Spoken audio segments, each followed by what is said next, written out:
The story begins with a glimpse into the life of a man named Lebon. He is a retired mercenary, once feared in the underworld for his unmatched skill and reputation. Now he lives quietly with his daughter Mary, a teenage girl who is the only light in his otherwise dark and haunted past. Lebon has left behind the bloody world of violence and shadows to be a father, to provide a simple life for Mary, and to keep her far away from the world he once lived in. Mary is innocent, full of life, and the bond between father and daughter is strong. Every morning, Lebon makes breakfast for her, watches her laugh, and feels that maybe this peaceful life is his redemption. But deep down, Lebon knows his past is not something that can be easily buried. The sins of yesterday always find a way back. One evening, Lebon notices unusual men roaming in his neighborhood. Dark cars, tinted windows, faces that are not familiar. His instincts, sharpened by years of bloodshed, tell him danger is approaching. And he is right. That night, a team of men break into his home. They are brutal, armed, and not ordinary thugs. They move like professionals. Their target is not just Lebon, but his daughter Mary. Lebon fights like a beast. His old self returns for a brief moment as he takes down several attackers with bare hands, knives, and whatever he can grab in the chaos. But despite his ferocity, the numbers are against him. Mary screams as masked men drag her away, and Lebon, beaten and bleeding, collapses helplessly as the van disappears into the night. When he wakes, the silence in his home is louder than any scream. Mary is gone. His heart is broken, but his rage is awakened. For Lebon, this is no longer about survival, this is war. His daughter is everything, and whoever took her has signed their death warrant. He begins his hunt. The trail leads him to the Garcia family, a criminal syndicate involved in trafficking and shadow deals. The Garcias are ruthless, but they are also careful. They do not leave traces easily. Still, Lebon's mercenary instincts guide him. He infiltrates their bars, interrogates their men, and leaves behind a trail of broken bodies. Soon, the name Lebon starts spreading again in the underworld.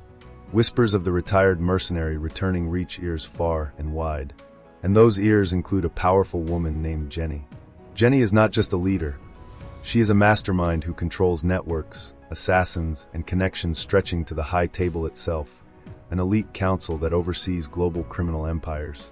Jenny learns that Lebon has resurfaced, and that he is after the Garcias. To her, Lebon is not just a threat, he is a symbol.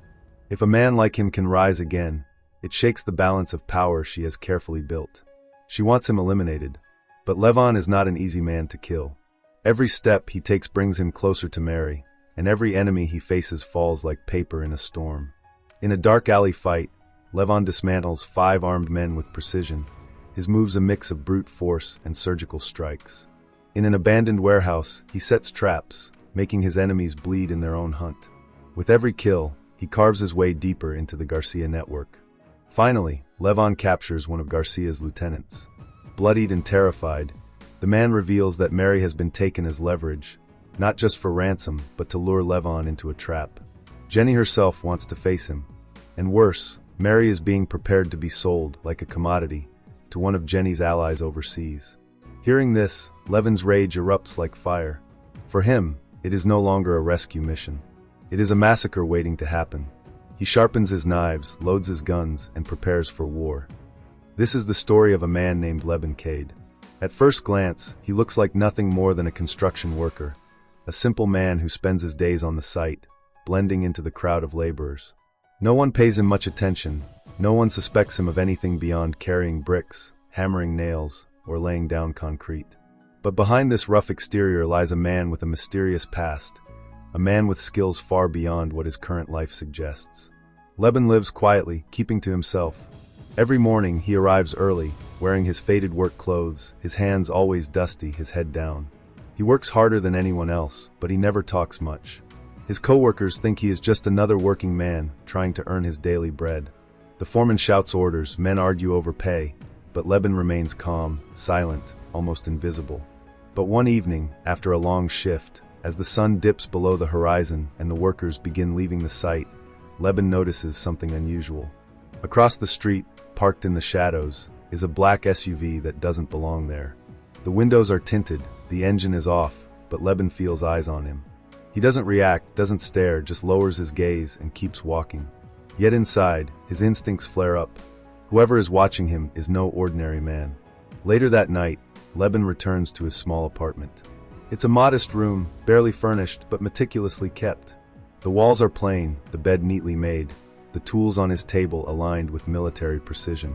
He sits down, opens a drawer, and pulls out an old photograph. In it, a younger version of himself stands in uniform, flanked by men in combat gear. His eyes in that picture are sharp, cold, the eyes of a soldier. He sighs, places the photo back, and closes the drawer. The next day at the construction site, one of his co-workers, a cheerful man named Benny, tries to start a conversation. Benny jokes about Lebon always keeping to himself, saying he must have been a monk in his past life. Lebon gives a faint smile, but says little. As they talk, a delivery truck pulls up. Several crates are unloaded, but something about them catches Lebon's attention. They are heavier than normal construction supplies, sealed in a way that doesn't belong on a normal site. His eyes narrow, and for a brief moment, the soldier in him resurfaces. That night, while everyone else sleeps, Lebon sneaks back to the site. He moves like a shadow, silent and efficient. He inspects one of the crates, pries it open just enough to peek inside, and what he sees confirms his suspicion. Weapons. Rifles, handguns, ammunition, hidden under the guise of construction materials. He closes it carefully, making sure no trace of tampering is left. He knows now that the construction site is being used as a front for something far more dangerous. The following day, a new figure arrives at the site. A man named Simon, sharply dressed, with a cold smile and eyes that reveal cruelty. He walks around as if he owns the place, inspecting the workers, barking orders at the foreman. When his gaze falls on Lebon, he lingers for a moment too long. It is clear he recognizes something in Lebon, though he says nothing. Later, Lebon overhears Simon talking on the phone. The shipment will be moved soon, and everything must go smoothly. Anyone who interferes will be dealt with. Simon's tone is ruthless, the kind of tone only a man deeply entrenched in crime uses. Lebon tries to stay out of it.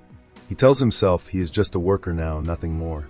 But when he notices a young woman named Jenny, who works as an assistant at the site, being harassed by Simon's men, he can't remain silent. At first, he warns them calmly, asking them to stop. When they ignore him and push Jenny around, something inside him snaps. In a sudden burst of controlled violence, Lebon takes down two of the men with precise, brutal efficiency. A punch to the throat, a twist of the wrist, a strike to the ribs, all done so quickly that the others barely have time to react. Jenny looks at him in shock.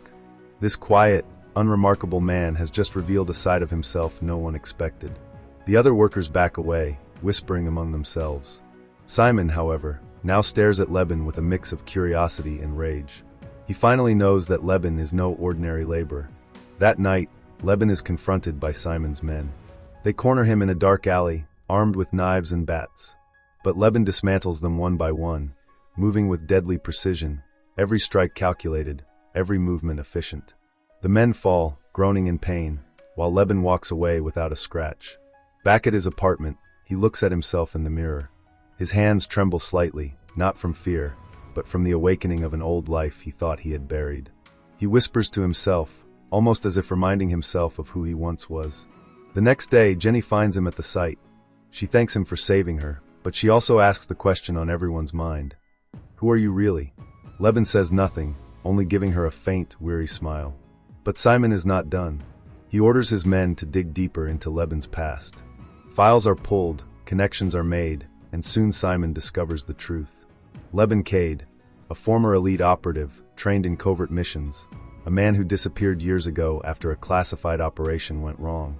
A man presumed dead, now living under a false identity, trying to live a quiet life. Simon smiles coldly. He tells his men, if this ghost wants to play worker, let him. But soon, he will wish he stayed dead. The tension grows. Lebon now knows that his cover is blown. His days of peace are over. The construction site is no longer just a place of labor. It has become a battleground where his past and present collide.